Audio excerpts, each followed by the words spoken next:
재건축 규제 강화에 대한 차선책으로 아파트 리모델링 사업에 대한 관심이 높습니다. 리모델링 사업, 어떤 경우에 유리하고 또 한계는 무엇인지 차례로 짚어봅니다. 먼저 이근영 기자입니다.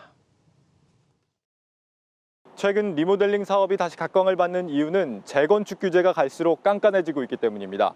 리모델링은 지자체가 사업을 지원하고 건축 규제를 완화해주기도 하는데 최근에는 수도권을 넘어 지방광역시에서도 문의가 늘고 있다는 게 업계의 설명입니다. 실제 국내 한 대형 건설사에는 올 들어 리모델링 사업 문의가 2배 이상 늘었습니다. 지금까지는 주로 리모델링은 서울이나 분당을 중심으로 해서 이렇게 주로 사업 추진이 됐습니다만 최근 들어서는 이제 용인이라든지 수원, 광명 이런 이제 경기도 주요 도시로 확대가 되고 있고 특히 이제 최근에는 부산, 대구, 광주 같은 지방광역시에도 올 3분기 기준 서울에서 리모델링이 진행 중인 단지는 모두 45곳. 특히 이 가운데 24곳은 이미 시공사도 확정돼 속도를 내고 있습니다. 용적률이 200%가 넘거나 준공된 지 15에서 30년이 지난 단지, 또 준공 후 30년이 넘었지만 구조가 튼튼한 단지라면 재건축보다 유리할 수 있습니다. 최근 용적률을 크게 높인 공공재건축과 비교해도 리모델링의 사업성이 나쁘지 않다는 분석입니다.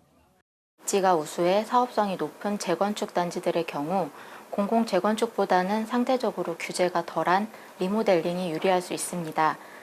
집값이 상대적으로 높은 단지일수록 리모델링 비용이 적게 듭니다. 추가 분양을 통해 공사비를 절감할 수 있어서입니다. 또 주변보다 저평가된 단지는 공사비는 다소 들더라도 사업을 통한 가치 상승을 기대할 수 있다고 전문가들은 조언했습니다. 한국경제TV 이근영입니다. 한편으로 리모델링 시장이 활성화되려면 넘어야 할 산들이 많습니다. 관건은 수익성 확보인데 지역마다 리모델링 지원 방식이 제각각인데다 내력벽 철거 등 풀어야 할 과제가 한둘이 아닙니다. 이어서 조현 기자입니다. 용인 수지구에 자리한 신정마을 8단지. 1000세대 가구의 대단지가 리모델링을 추진하는데 대형 건설사 2곳이 수주전에 뛰어들었습니다.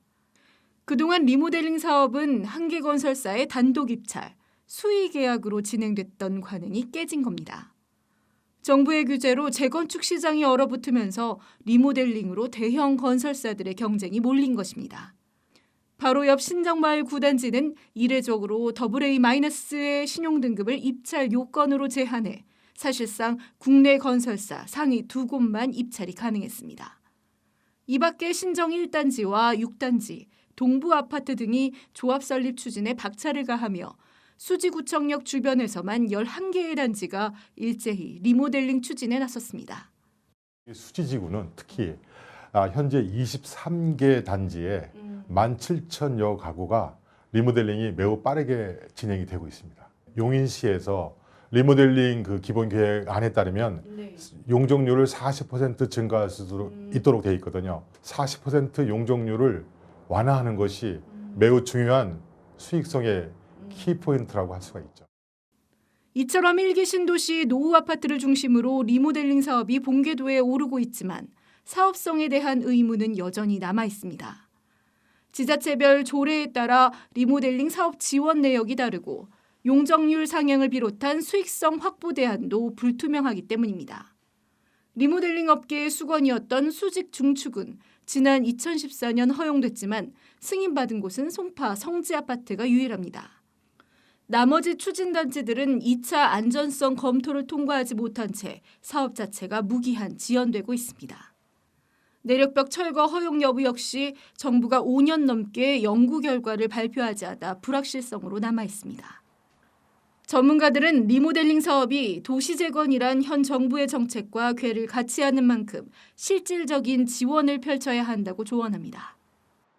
정부 입장에서는 만에 하나 한 개라도 사고가 발생을 하게 되면 그게 엄청난 부담으로 다가올 것 같고 그다음에 정부, 그다음에 학계, 그다음에 연구계, 그다음에 시공사, 그다음에 주민들이랑 협조해가지고 그런 시범사업 관련된 케이스별 시범사업을 갖다가 좀 활성화해서 확실하게 시공을 할 수 있는 그런 그 선험적 사례를 많이 보여준다라고. 특히 내진 설계에 대해 금융 지원이나 용적률 상향 같은 인센티브 확대도 리모델링 활성화를 위한 중요한 요인으로 꼽힙니다.